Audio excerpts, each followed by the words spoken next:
Labrīt, kamēr gaidu brokastis, iedomājos ierakstīt manas vakardienas pārdomas par maniem tā sauktiem kolēģiem. Ja? Mēs visi mācāmies kopā, esam sabraukuši aptuveni 20 cilvēki, tur vienmēr kāds varbūt neierodas. Un tas, ko es novēroju, ļoti interesanti, tad, kad mēs šērojam un dalamies un pastāstam mazliet par savu dzīvi.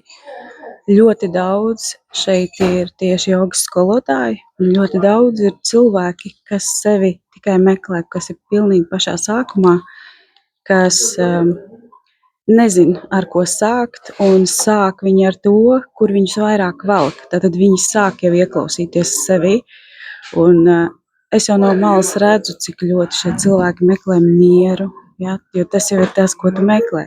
Viss šīs krīzes, meditācijas, viss tas tev palīdz atgūt šo mieru, kas tik ļoti nepieciešams. Ir ļoti daudz cilvēki, kas ir apmierināti ar savu karjeru. Ja? Viņi pelna labas naudas, viņiem ir ļoti liela izaugsme karjerā, bet viņi ir izdeguši, stresā, fonā ir vienīga trauksme. Un cilvēks meklē, kā viņš var nomierināties. Neviens no viņiem vēl nezina un nesaprot, ka tas, ar ko viņi nodarbojas, nesniedz viņiem to gandarījumu. Kā to var novērot, ka tev, piemēram, nav gandarījums no tā, ko tu dari ikdienā? Cilvēks, ja viņš dara savu hobiju un savu lietu, kas viņam ļoti patīk, viņam ir absolūti cita vibrācija. Viņam ir kaifs no tā, ko viņš dara. Un tad, ja cilvēks dara to, ko viņš patiešām vēlas, tā ir zīme, ka viņš nepārtraukti ir šeit un tagad. Ja? Tas nozīmē, tev ir visvairāk enerģijas, tava visa dzīvības enerģija ir šeit un tagad. Un šie cilvēki liek to lietā, un viņus var novērot, kā viņi darbojās pa dzīvi, smaida, priecājas, lai kādas grūtības viņam būtu. Viņi vienkārši mauc. Un šie mani kolēģi, kas ir stresā, viņi tā arī atzīstās un tā arī saka, viņi vienmēr ir vai nu kaut kur pagātnē rokās, kaut kādos notikumos sāpīgos, vai nu savukārt nākotnē. Ja, tad nekad nepamostās ar modinātāju, piemēram, nepaļaujas par to, ir ārkārtīgi liels bailes, ka nokavēs darbu, kad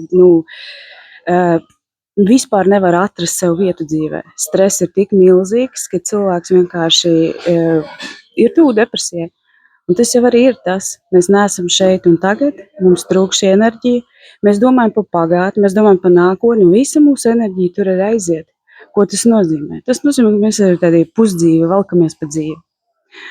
Ieteiktu arī jums padomāt, vai ir kaut kas, kas jūs velk uz nākotni vai pagātnē tur.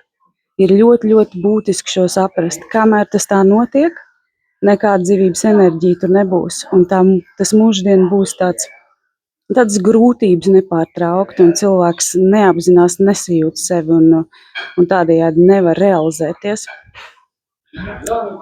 Nāc uz zemapziņas terapiju, izstrādā šo, lai tu vari būt šeit un tagad 100%.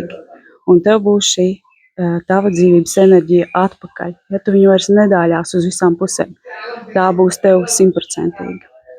Lai tev forša diena!